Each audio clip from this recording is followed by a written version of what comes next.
I want to talk about perception and perspective today because perspective and perception, kind of one and the same, really color our reality.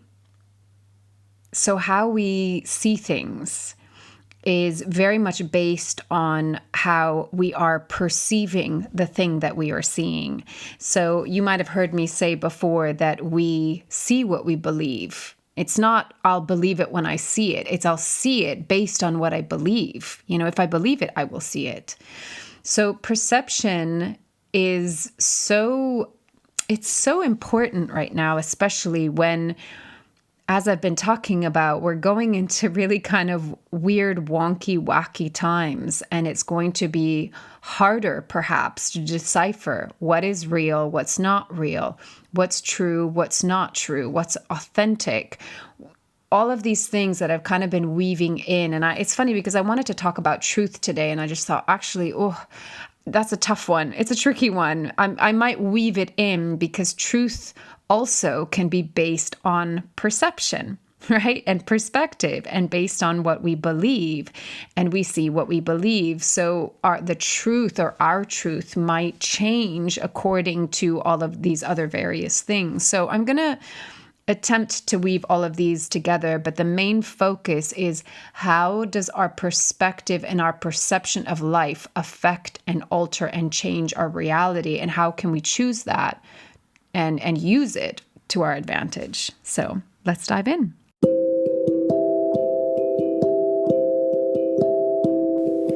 This is Corinne Bloom, and you're listening to Raw Conversations.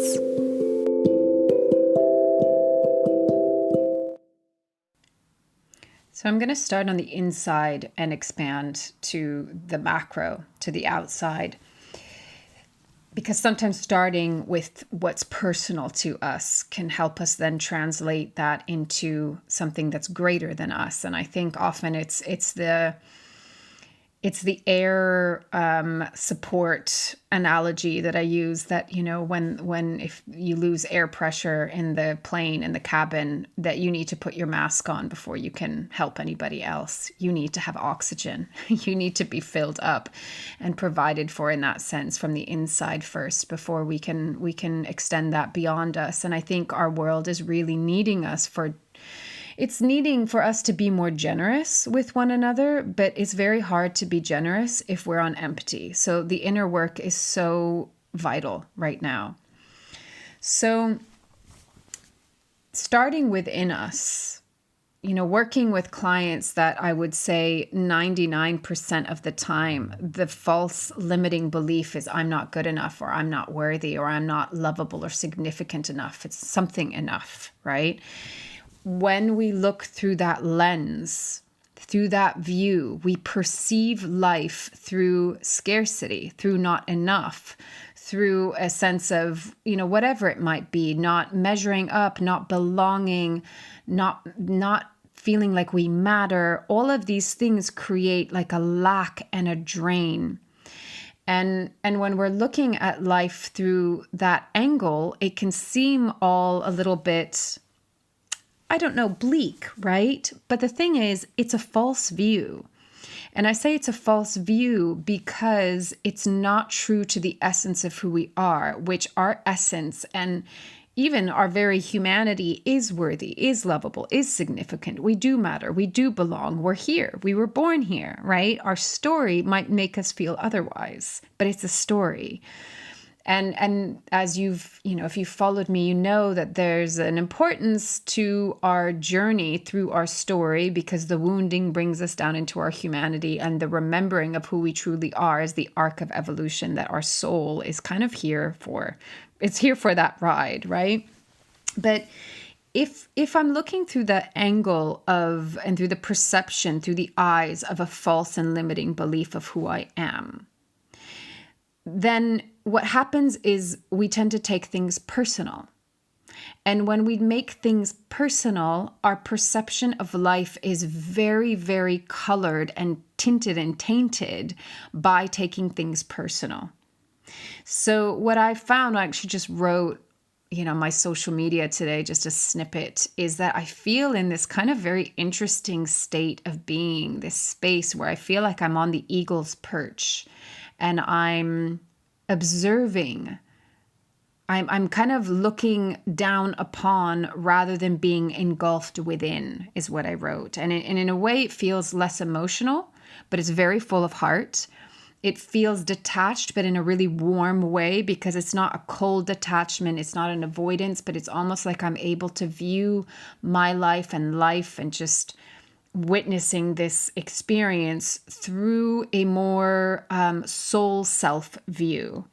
I can kind of look down as if I were kind of in the clouds, being able to go like, okay, wow, what is this wild and crazy experience? And my human self might sometimes get really into the emotionality of things, where you get into your daily life, the story, the commute, the other drivers, whatever, the work, the groceries, the domesticity, the confrontation, whatever it is, it's like the nitty-gritty of life, right? And sometimes you can literally have that eagle's eye view where you soar up. I've actually been watching the murmurations pass my apartment every day, especially in the sunrise, they go north, and sunset, they come back down south. And it's so amazing to watch them because it's so magical. It's so, so magical to see this kind of organism that is formed through all of these, hundreds, if not thousands of little starlings. But there's something about being in that kind of bird's eye view perspective of what does life look like from that view. And it's not about escapism. It's not even about transcending. I always kind of toggle with that word a little bit, because on one hand, I think, yes, there is something to transcendence, but not if it's coming from the motivation of escapism, right? Like of pure detachment of, I'm not going to look at this and I'm not going to feel this and I'm just going to transcend it all. And Om Mani Padme Hum, I'm full of peace and Zen. But actually there's, a whole inner volcano perhaps waiting to burst because it hasn't been heard and seen and witnessed and understood and loved and embraced. And this is what our inner world really needs. And I think the reason why I'm having this experience, this state of being right now that feels more like from an eagle's perch, is because if I reflect on last year, for many years now, I would say for the last 5 years, but the last year was really implementing, going into my inner world and really finding, creating peace within myself, whilst being in, walking on air. I know you've heard me, if you've been following my journey, you've heard me kind of say that I've been walking and living in midair, it feels, because I haven't had really any rooting or grounding because of home and moving and traveling and spontaneously going here and there and finding home. There's been this, as I've been in this external experience, I've had to really, really go inwards to find a sense of stability and centeredness and groundedness amidst all the change, right? That can feel really destabilizing, but also exciting. And I have to say also liberating, because I think the moment that I could move through the anxiety and the fear, and I could really come into a place of surrender and trust and letting go, there's really a liberation in that, because there's a peace. There's a peace in not being afraid anymore. And it's not to say that I'm sure fear and anxiety might still crop up in moments, but it's certainly not running my life. I'm certainly not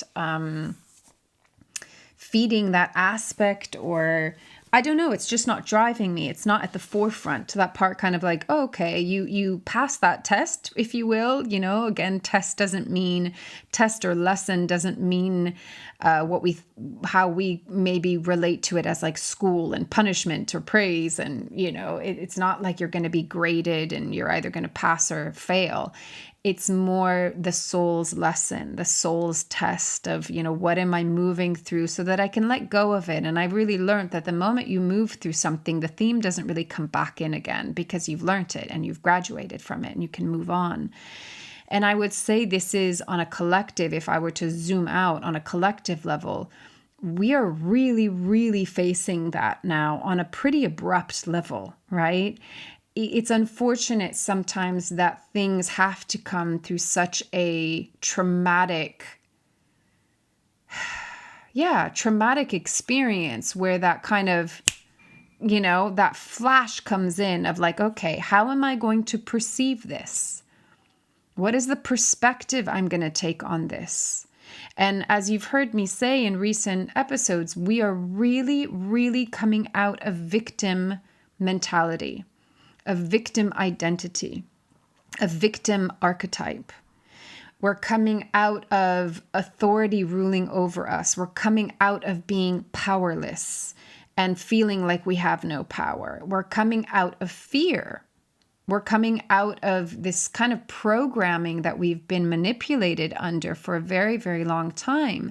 And in that liberation, there is, all of these things that we need to ask ourselves, who is my inner authority? What is my sovereignty? What is authenticity for me? How do I take self-responsibility and accountability? How do I really grow up into the spiritual adult that I am rather than being the spiritual child, which therefore also reflects itself in our human experience of, are we still bowing down and blindly trusting a kind of authority that acts as like a parent to us, when actually we are incredibly wise, intelligent beings ourselves, and we're remembering who we are.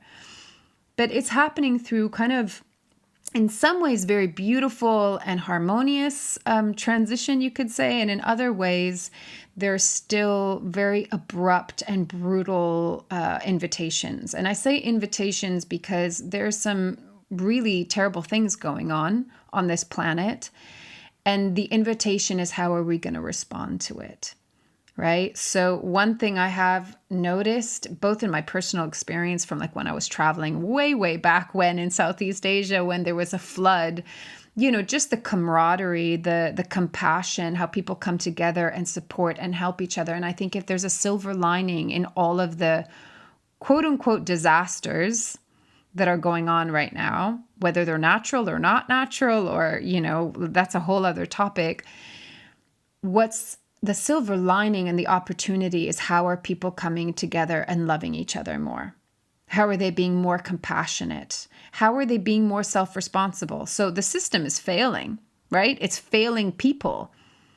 And people are recognizing that. And so what they're doing is they're taking it on themselves to make it work and make it better and to fix things and to take care of one another. And for me, that there's so much reason and meaning and purpose to that. And that is part of this letting the old be dismantled and crumble, and the new coming in, but not the new as the replica of the old, but really, really, truly the new that says, you know what, that old paradigm does not work.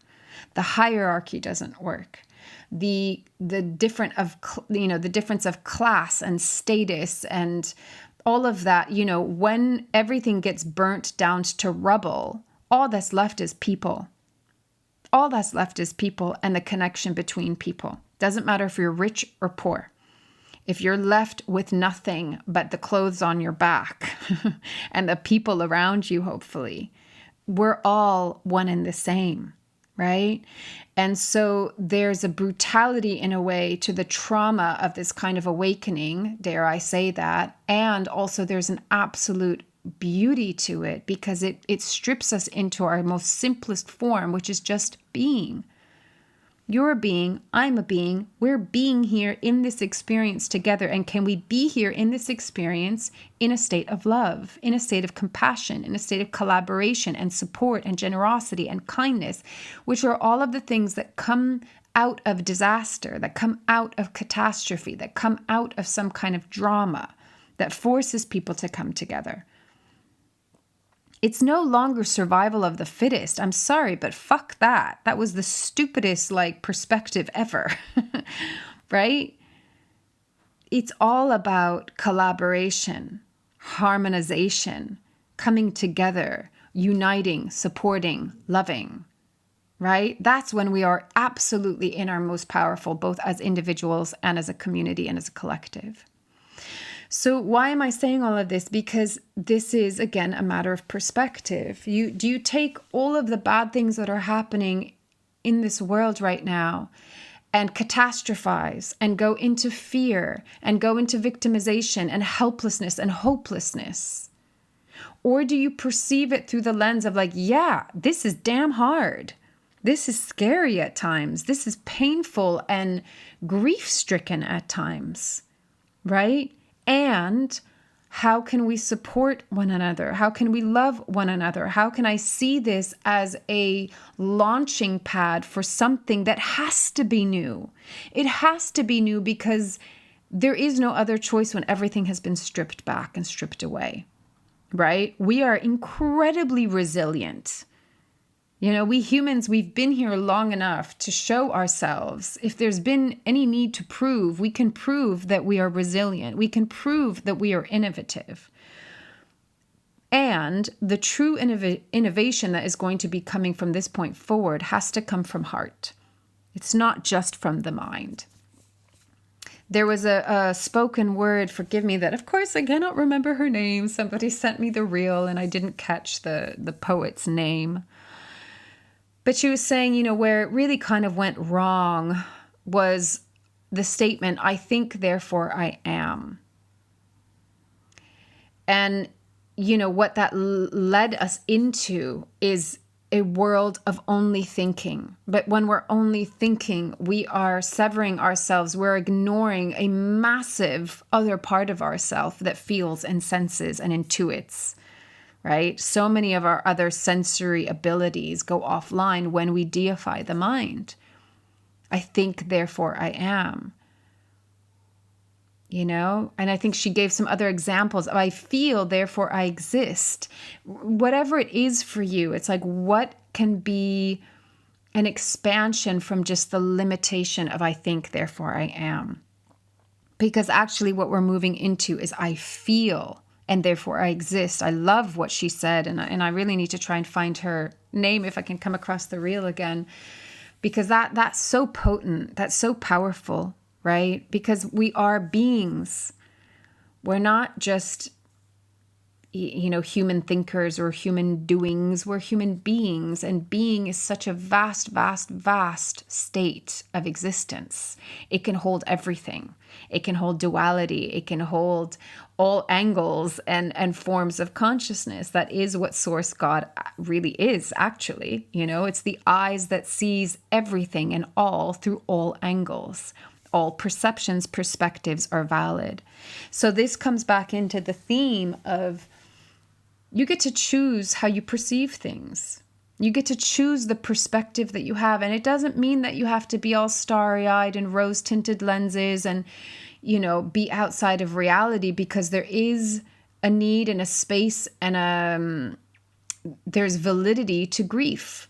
There's validity to anger. There's validity to sorrow. There's validity to the vulnerability when we feel shaken up and it feels scary because we don't know what to hold on to anymore.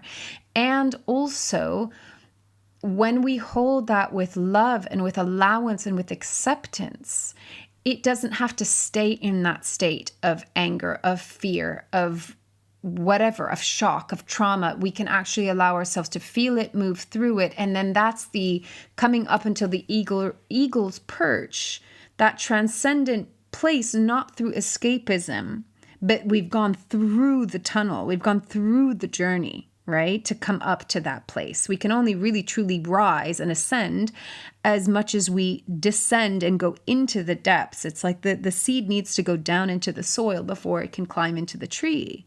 It can grow into the tree, right? If it doesn't go into the seed, into the soil, there are no roots, and a tree without roots will fall over, won't last very long, right? So always needing to go down into the depths, into the underworld, into the inner world before we can expand outward. So it all starts within. And if we're going back to seeing it through the lens of I'm not good enough, I'm not worthy enough, I'm not significant, I'm not whole, I don't matter, I don't belong, I'm not lovable, that's the first point of entry, right? Our wounds are the first points of entry where we need to go in and heal them so that then we can, we can kind of climb the ladder to other levels of our being, because we're not in that kind of survival, staying in that wounded place. So as a collective, we're also coming out of that. We're coming out of fear paradigm. We're coming out of survival paradigm. We're coming out of even the third chakra, which would be me, mine, my identity, my ego, the I am that is kind of in connection to what I do. And we're coming into the fourth chakra, which is I am because I exist, because I feel, because I love, because I am part of a greater whole. When you see through the lens and the perspective and the perception of heart and love and what comes after and above all of that, reality completely changes, because what we see changes. Our perception of it changes, because we're no longer coming from survival, we're coming from heart. And when we're coming from heart, we can actually expand and grow and evolve exponentially. So we're no longer just playing the kind of how do we survive? How do we get by? How does my ego get by in the world? And, again, the validation of, well, I'm successful, therefore I am worthy, right? We just don't, those clothes are too small for us now. We've outgrown them. We're outgrowing them. But the choice to perceive things through heart, the choice to perceive things from a higher view, not out of denial and neglect, but out of a choice that asks us, do I want to play the same old story? Do I want to come from fear and lack and scarcity and division and you against me and survival of the fittest? Or do I want to come from a state of love that includes all, that embraces all, that softens the edges of competition and division, and wraps its arms in this warm embrace that says, yeah, we're in it together. And that's what these catastrophes are showing us. Maybe these catastrophes, these disasters, these whatever you want to call them, are an invitation for people to come together. And are an invitation to also, and I'm not going to lie and say that it would be so hard to lose all of your belongings. We get very attached to our belongings, right? I love making a nice home with, nice cushions and nice blankets and I love things like that. I'm very sensorial and aesthetic and creating beauty. And there's something that's so wonderful to that. And also you recognize they're just things. I've had my things in storage for over a year now. And there have been moments where I'm like, oh, I miss my things. But do I need my things? No, actually, I've kind of made it with a suitcase and some, bags of things, right? So it's a brutal initiation. But sometimes it's like, what is the balance between appreciate your things, make beautiful things with your things, but don't let that be your entire identity. Don't let that be your status or your, how you validate yourself, your worth. They're just things, right? They can be an extension. They can be an expression. And I don't want to brush over the importance of having a home. Of course, we all need a home. We need a roof over our heads. We need a comfortable bed and a warm blanket. We need food. Of course. I'm not stripping that so far back that it's like, oh, we don't need that, right? We can just live and breathe and eat off of air. We're not that evolved yet. But I think this is all about that attachment. And the attachment that goes, I need this in order to survive. I need this in order to be worthy. And if it's taken away from me, then who am I and what's left? Well, what's left is who you truly are, your essence. When we're in that state of surrender, because maybe everything has been taken from us, all that is left is your being, is your heart, is the way that you show up in the world. Right? All there is being. That's it. And there's a real simplicity to that. I was thinking this morning before recording, I'm like, I don't know what to talk about because maybe my life has become so simple and kind of so boring. There's just nothing to talk about. But also on the other side of that, it's like my life is very simple right now, but there's a real richness to it. There's a real fullness to just the simplicity of being. And I'm not saying I'm some like freaking Zen master. No way. I definitely have my moments, but I find that as I'm observing and as I'm going so inward a lot of the time, and I don't have a lot on the outside to distract, I am really learning and appreciating this art of simplicity, of coming more and more into a state of being, of just observing, of taking the time to watch the sunrise and the sunset and the murmurations and the changing color of the sky. And those transitions to me have become so, they always have been, but they've become so, so important to me because it's a state of being that sets me up for my day, that sets me up for, I don't even want to say my day because it sounds like something that I'm trying to like achieve and that I need that in order to have a good day. It's watering the soil of my being, just like you water the soil of a plant that is growing in your house. And I think we need to remember this. Like, what are the things that for you personally water your soil? What waters your soil so that you can continue to grow and blossom? And for all of us, that might be something slightly different. You know, I think nature is such a kind of ubiquitous source of beauty and nourishment. And I can understand that some people actually have a little bit of a, you know, society has kind of made nature against humanity and nature is really scary. But actually, I don't think there's anyone that can't appreciate what the sunrise and the sunset does to the color of the sky. Like, it's just beautiful, right? And if you actually stop to take that in and breathe that in, you will feel how it changes you. How it makes you feel is so wonderful and so beautiful and so peaceful. You know, that's why we go to these vistas and take photos, because actually if you take a moment and you just take the photo through your eyes rather than through the phone, the impression feeds you with something, right? Again, it's a perspective. It's a perception of life that all of a sudden goes, wow, this is so beautiful. And when we see beauty, we often feel gratitude. So I found that especially as the world gets louder and chaotic, I turn the volume of that down and I spend so much time in nature going to these places where I just go, wow, every time I look at this, it just fills me. It fills me with so much gratitude because it's so damn beautiful. And then I think when I'm taking that in, that is literally like food, nourishment for my soul. And it allows me to tune more into my heart. And I perceive life differently. Even though I have my moments where, like, come Wednesday, Thursday, Friday, I ain't happy about going on my commute, driving my daughter to school in the midst of traffic and just like urban, you know, concrete and fast pace and sometimes aggression and changing lanes and merging and junctions. And it's like, to me, that's really brutal and ugly. And then what I'm reminded of is, look at the mountains in the distance. Look at the green bushes that are in the barrier of the highway. Remember who I truly am as a being. Like, maybe sometimes I need to expand out of the human self, but it's like I literally, the word that's come into my mind this last week is like, remember the angel in you.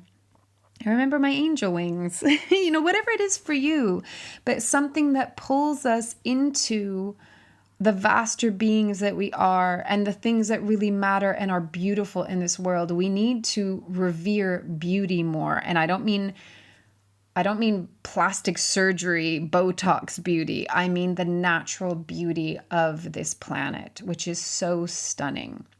And the natural innate beauty of humanity when they are in their heart and they're living from a place of love. That is beautiful. It is exquisite. It is divine. It is sacred.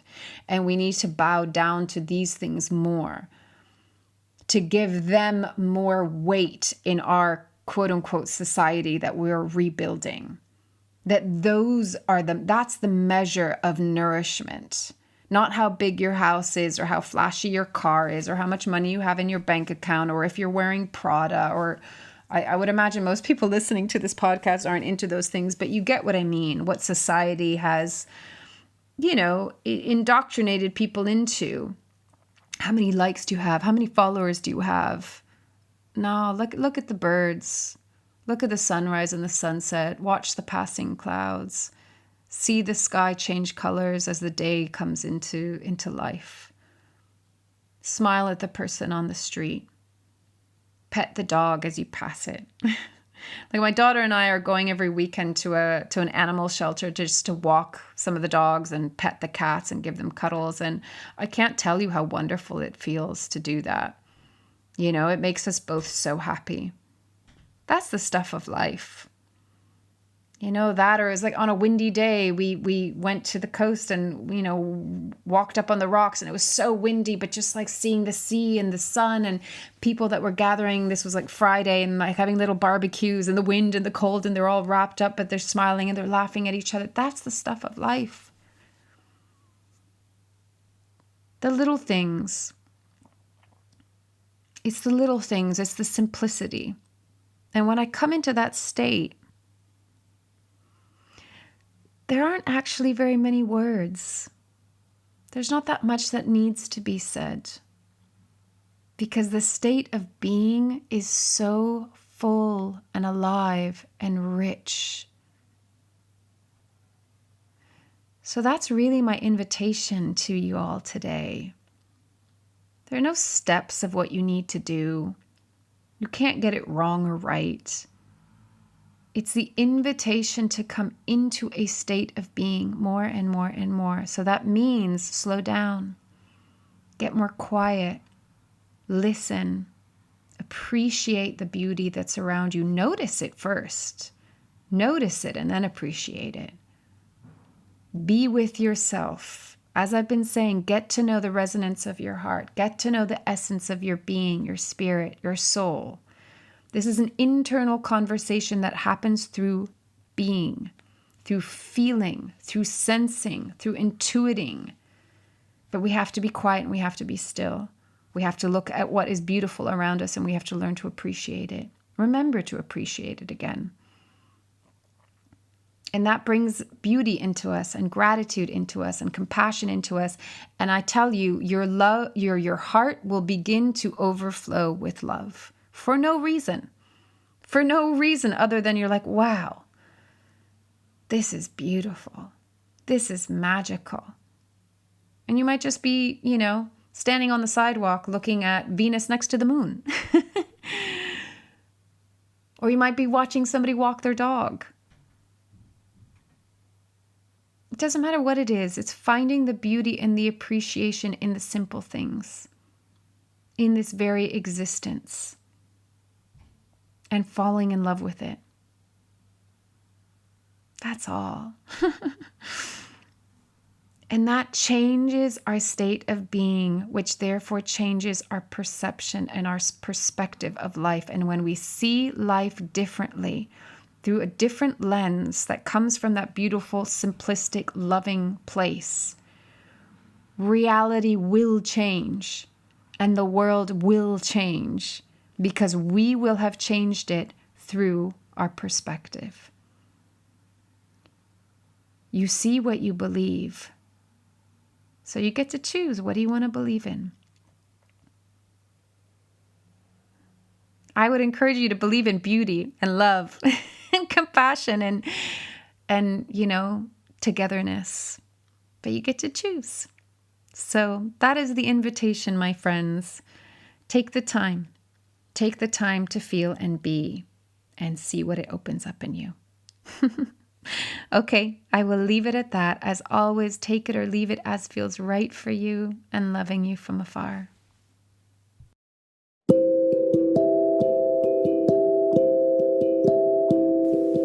You've been listening to Raw Conversations with Corinne Bloom. Thanks so much for showing up, listening in, and being a part of the conversation with me.